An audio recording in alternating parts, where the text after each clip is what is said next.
সমদল কিয় ওলাবলৈ নিদিব? হিমন্ত বিশ্ব শৰ্মাইতো নিজে কৈছে যে সমদল কৰিব পাৰে। বিজেপিয়ে পৰহি দিনাখন যে কৰিছিলে সেইটো সমদলটোতো তাত মুৰ্দাবাদ চুৰ্দাবাদ কৰি পেলাই সমদল কৰিছে। সেইটো যদি সমদল হয় তেতিয়াহ'লে কংগ্ৰেছেও আমি তেনেকৈ সমদল কৰি পেলাই যাম। হিমন্ত বিশ্ব শৰ্মাৰ কথাৰ কোনো ভেলু নাই নেকি? সমদল যদি তেওঁলোকে কৰিব পাৰে কংগ্ৰেছে কিয় কৰিব নোৱাৰে? হিমন্ত বিশ্ব শৰ্মাই অকল বিজেপি টেক্সত চৰকাৰ চলাইছে নেকি? কংগ্ৰেছৰ মানুহৰ টেক্স লোৱা নাই নেকি? কৰ কাটল লোৱা নাই নেকি? তেওঁ এইবিলাক ভেলকিবাজিৰ কথা আমি নুশুনো।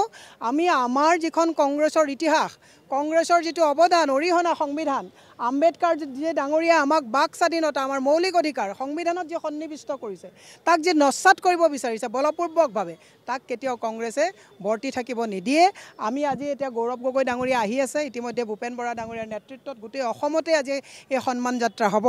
গতিকে আমি অলপ সময়ৰ পিছত বাবা চাহেব আম্বেদকাৰৰ জীৱনৰ ওপৰত ইয়াত আলোচনা চক্ৰ কৰি আমি শান্তিপূৰ্ণভাৱে দেশ প্ৰেমমূলক ভক্তিমূলক গীতেৰে আমি উপায়ুক্তৰ কাৰ্যালয়লৈ যাম। পুলিচৰ বেলেগ কাম নাই নেকি? কংগ্ৰেছৰ খালি যিয়ে কৰিব, কংগ্ৰেছৰ মানুহ যদি 1000 পুলিচ 2000 যে হয়, এই চেইন যেতিয়া টানি চুৰ কৰি লৈ যায়, মহিলা যেতিয়া ওলাব নোৱাৰে, বলৎকাৰীকেইটাক ধৰিব নোৱাৰে, 2 নম্বৰী চিণ্ডিকেটৰ মানুহকেইটাক ধৰিব নোৱাৰে পুলিচৰ কাম কি? মানৱেন্দ্ৰ শৰ্মা ৰাজীৱ ভৱনৰ পিছে পিছে ঘূৰি ফুৰাটোৱে পুলিচৰ কাম নেকি? গতিকে আমি আমাৰ যিটো প্ৰতিবাদ কৰিমেই। কংগ্ৰেছে আপোনাৰ টিয়াৰ গেছ বন্দুকলৈ ভয় কৰাহেঁতেন ভাৰতে স্বাধীন কৰিব নোৱাৰিলেহেঁতেন। কংগ্ৰেছৰ ইতিহাস হিমন্ত বিশ্ব শৰ্মাই মনত ৰখা ভাল।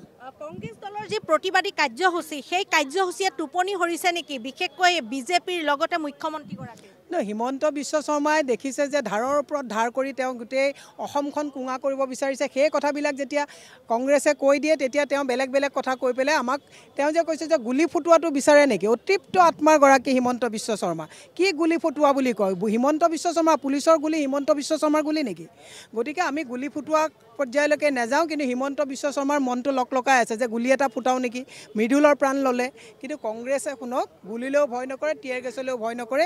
আমাৰ প্ৰতিবাদ কাৰ্যসূচী সৰ্বত্ৰে হৈছে আৰু হৈ থাকিব।